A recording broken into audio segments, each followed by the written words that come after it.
Hello and welcome to Spinster's Library. I'm Claudia and this is my review and discussion of E.T.A. Hoffmann's Das Fraeulein von Scuderi. The translated title of this is Mademoiselle de Scuderi. I read this book as part of my 4 Centuries project, in which I read and review 4 books from 4 centuries in 2019. You can find the rest of the 4 Centuries playlist linked in the description box if you're interested in checking out the other videos in the series. Das Fraeulein von Scuderi was published 200 years ago in 1819, and it is often considered the first Western detective story. Hoffmann is best known for his gothic portrayals of the dark side of human behaviour, but this book is much more of a straightforward whodunit, except decades before the whole concept of whodunit became widely popular. This historical crime novella is set in 17th century Paris at the court of Louis XIV. The main character, Mademoiselle de Scuderi, is an author in her 70s who is suddenly thrown into a murder investigation. Sounds familiar? I promise this was written 200 years ago.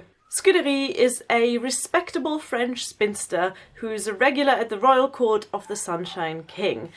Paris is in the middle of a crime epidemic with poisonings, stabbings and jewellery theft rife in the city. The victims of the killings are often young gentlemen on their way to visit their lovers in the middle of the night, who then get stabbed and robbed of their gifts of jewellery. One night, a young man bangs at the door of Scuderi's house and delivers a box of stolen jewels with a thank you note from the robbers. The old lady is of course shocked and decides to investigate. She tracks down the jeweller who crafted the jewellery, but shortly after that he too is brutally murdered.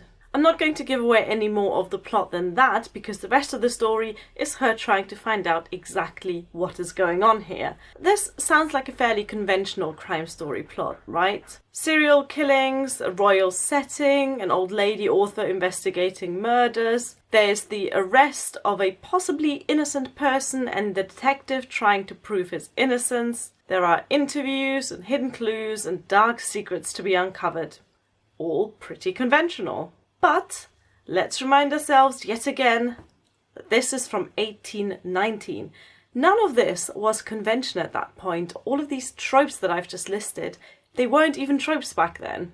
The first surprise to me as a reader was that the main character is a 73-year-old spinster. Not exactly typical hero material in any novel, 19th century or not. And she has more personality than many of the female characters written by male authors these days, and makes for a really fascinating protagonist. That's not to say that this is in any way a trailblazing feminist manifesto, but just the fact that the main character, protagonist and detective in this story is female, single and in her 70s is remarkable enough to be noted here. The crime plot itself was interesting enough.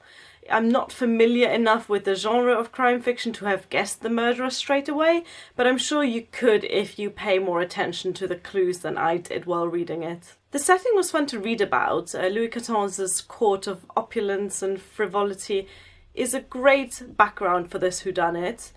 And without giving too much of the solution away, let me tell you that E.T.A. Hoffmann still manages to inject a great deal of his trademark creepy gothic darkness into some of the characters in this book. Unlike some of his other stories, this doesn't touch on the supernatural, but we still get a glimpse into the darker aspects of human psychology in this. Despite all of this, I found this little novella quite difficult to read.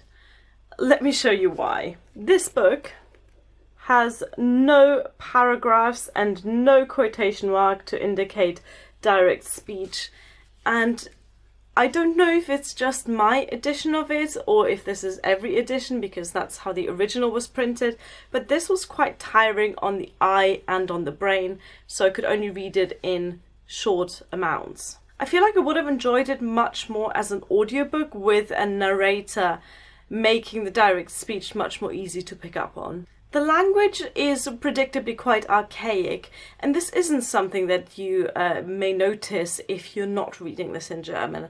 I have read quite a few early 19th century books, both novels and novellas, but also non-fiction, And generally speaking, I find English language literature from that time easier to understand than German. And I think that's because the English language hasn't changed a lot since 1819. If you read a Jane Austen novel, for example, you'll be familiar with most of the words, and apart from the odd turn of phrase, the language sounds quite modern and normal to you. German 19th century fiction, on the other hand, feels a lot like a dialect that I had to get used to before I could truly focus on the story itself. Overall, I really enjoyed this book. I am planning to reread this in the future, and I would recommend it to you if any of the aspects that I spoke about in this review sound interesting to you. Prepare for a good story told in a slightly complicated manner. I gave Das Fraeulein von Scuderi 3 stars, and I'm looking forward to exploring more of E.T.A. Hoffmann's writing, which I last read as part of my high school education. Let me know if you've read this book and what you made of it. Especially if you've read it in translation, I'd be really interested to see how the language translates, if it still feels quite weird and difficult to read, or if it's just normal. Thank you so much for watching. Bye!